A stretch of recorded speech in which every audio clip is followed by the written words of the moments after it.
आगे बढ़ेंगे। अपने नाज़रीन को बताएं कि लाहौर के हल्का PP 169 से जमात इस्लामी के उम्मीदवार सलमान बलोच सुई गैस की आदम फराहमी पर आवाम के साथ सड़क पर एहतजाज कर रहे हैं। इस वक्त क्या सूरत हाल है, जानेंगे डॉन न्यूज़ के नुमाइंदे अदनान शेख से।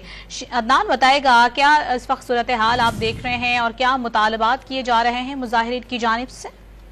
जी बिल्कुल, साल का आज पहला दिन है और आवाम के मसाइल पर जो अहमद सलमान बलोच हैं ये एहतजाज करते हुए सड़क पर निकल आए हैं और उनका ये कहना है कि सुई गैस नहीं मिल रही है, इसलिए वो आवाम के साथ मिलकर सड़क पर जो है एहतजाजी नाश्ता बना रहे हैं। जबकि सड़क के ऊपर खवातीन की बड़ी तादाद मौजूद है। जो अंडा जो है वो फ्राई हो रहा है, उसके अलावा दाल है और गरम गरम नान जो है वो इस वक्त बनाए जा रहे हैं। और अहमद सलमान बलोच से कह रहा था कि बिजली महंगी है, रोजगार भी नहीं है और आवाम परेशान है। और उनका ये कहना था कि आवाम नए साल पर फैसला करें कि आजमाए हुए चेहरों से जान छुड़वाएंगे और जो तराजू है उनको उस निशान को जो है कामयाब कराएंगे ताकि आवाम के जो मसाइल हैं उसको तरजीही बुनियादों पर हल किया जाए। जी, लाहौर के हल्का PP 169 से जमात इस्लामी के उम्मीदवार हैं सलमान बलोच, जो कि अवाम के साथ यकजहती का इजहार कर रहे हैं और सुई गैस की अदम फराहमी के बायस जो अवाम सड़कों पर मौजूद हैं, सरापा एहतजाज हैं, उनके हमराह मौजूद हैं।